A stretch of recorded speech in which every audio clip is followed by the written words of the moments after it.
Il y a plusieurs jours, je laissais une capsule vidéo qui faisait référence à la gestion des émotions, notamment dans le cadre d'événements de la vie quotidienne, comme dans mon cas, cette voiture qui avait été abîmée, et la façon dont on peut aisément se déconnecter de l'objet de dissonance, donc en réalité la voiture, et parvenir à une gestion émotionnelle relativement saine. Comme j'aime bien les illustrations, je vais continuer avec ça, en vous partageant une autre histoire aujourd'hui. Il y a quelques jours, un très proche à moi, a contracté le coronavirus, la souche anglaise. Non. C'est quelqu'un qui m'est extrêmement proche, qui vit en France. Pour ceux qui ne le savent pas, je suis à 10 000 km de la France. Et j'aimerais partager avec vous la façon dont je m'y suis prise émotionnellement pour gérer et continuer à gérer cette expérience. Alors soyons clairs, les premières 24 heures sont marquées par une phase de sidération, au-delà même du déni, la sidération. Comme dans tous les cas d'événements graves, l'être humain a traversé à peu près les mêmes 4 étapes. Le déni ou la sidération, la colère, la tristesse et enfin l'acceptation.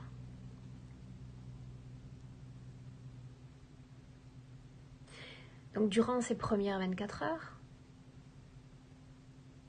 il y a non seulement cette émotion à gérer, la sidération. Pourquoi la sidération ? Parce que nous sommes des animaux humains bien habitués à vivre dans leur réalité, leur cage, tout est sous contrôle. On n'aime pas les surprises, on n'aime pas sortir de notre cage d'ailleurs. On n'aime pas les fausses notes et on n'aime pas les imprévus. On est complètement perturbé quand ça arrive. Pourtant, il faut gérer. Il faut gérer. En plus de l'émotion créée, il y a aussi, pour certains d'entre vous, comme pour moi, certains empathes, c'est-à-dire certains êtres dotés d'une sensibilité émotionnelle plus exacerbée, plus intense.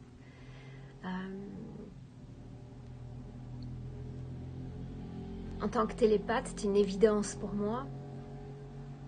C'est un réflexe même spontané que de m'être connecté à cette personne pendant 24 heures, avec toute la violence de l'expérience, l'incompréhension, la douleur, même respiratoire, la peur, et puis cet état de confusion qui précède la perte de conscience. 24 heures. Et durant cette première journée, il y a quand même cette conscience, cette voix qui rappelle à la mise en perspective. Soyons clairs, la souffrance n'est pas mienne. L'expérience de maladie n'est pas mienne. Donc il y a moi, puis il y a tout ce qu'il y a autour de moi.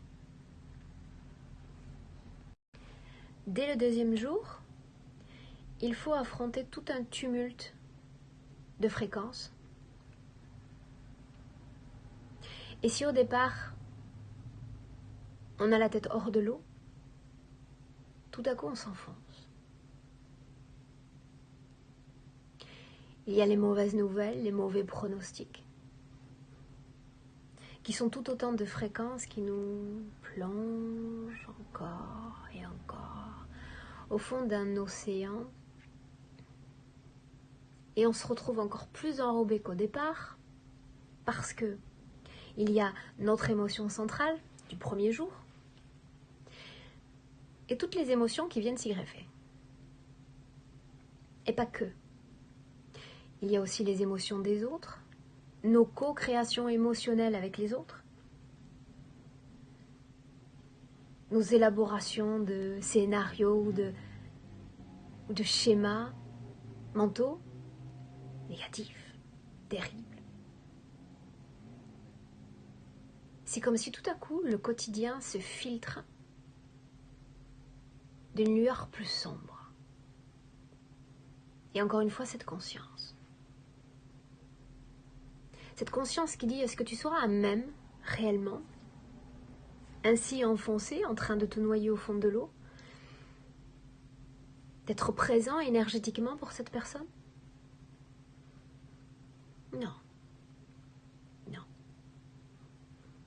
Et j'avais cette image, sorte de spirale avec tout ce que je sais, tout ce que je sens de mon moi profond et tout ce qui est venu se conglomérer autour de moi, qui représente mes créations, mes co-créations, peut-être mon ego. Et ça fait beaucoup. Ça fait trop. Ça fait trop quand l'intention nous porte à venir en aide à autrui, à vouloir être présent pour autrui, ça fait trop.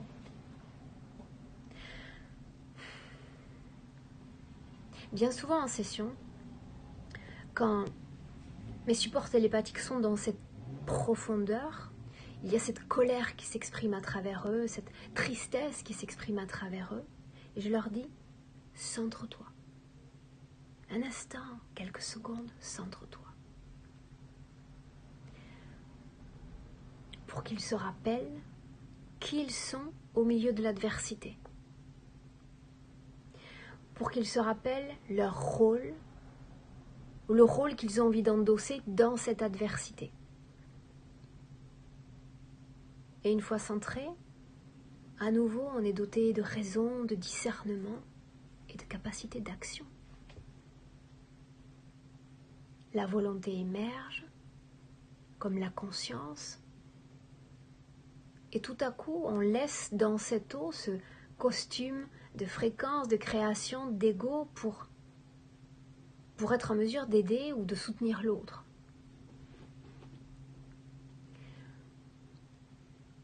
Le centrage, il est simple en réalité, il n'y a rien de sorcier. Souvent, les clients me disent en session, je n'ai pas de corps éthérique. Forcément que si. Je ne communique pas avec mon corps éthérique, je n'ai pas d'intuition, je ne m'entends pas. Moi et moi, on est déconnectés. Non. Dans ce tumulte, il y a une voix peut-être très petite. Un petit quelque chose qui s'agite timidement. Mais ça reste nous. Ça reste nous, noyés dans cette eau. Et c'est ça qu'il faut faire remonter. Ce que vous sentez qui spontanément vous revient, vous ressemble. Et vous défaire en remontant de tout le reste, toutes les saletés, pour revenir pleinement à soi, faire réémerger cette volonté. Le processus, si je devais le détailler, serait plutôt long à expliquer, mais gardez à l'esprit que rien ne se fait en une heure, rien ne se fait en un jour. Tout cela impose une discipline mentale, une discipline même énergétique, une reconnaissance aussi du soi profond.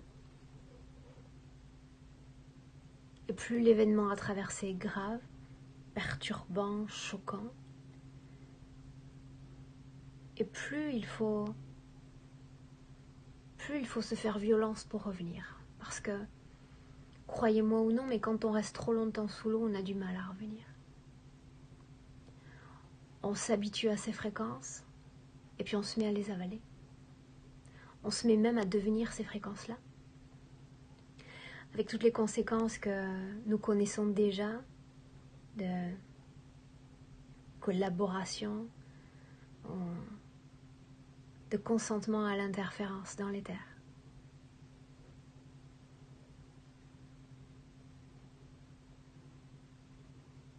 Que vous dire de plus?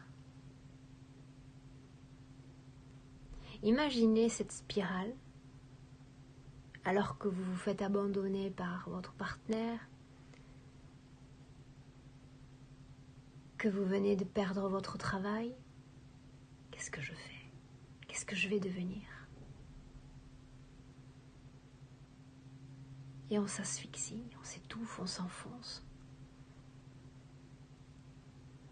Apprendre à séparer ce qui est nous de tout ce que nous créons autour de nous et qui nous empêche d'y voir clair. Est-ce que c'est vraiment moi? Quand je pense ça, est-ce que c'est vraiment moi? Est-ce que je pense ça et c'est dans mon intérêt de penser ça? Est-ce que je m'aime vraiment quand je pense ça ou quand je dis ça? Non. Non. Donc on apprend à s'éplucher, comme si on était vulgairement un oignon, on apprend à s'éplucher. Et petit à petit on remonte. On renaît. On renaît et ça nous permet ensuite, après nous avoir aidés nous-mêmes, de tendre la main à un autre. Et dans le cas qui me concerne, de pouvoir aller et me montrer insupportable en mots, en chuchotant à son oreille, en me projetant vers elle, en lui disant que tout va bien et tout ira bien.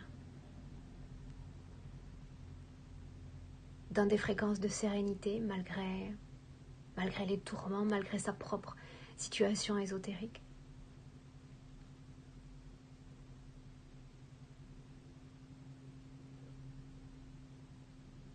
Essayez, testez, et pourquoi pas maintenant?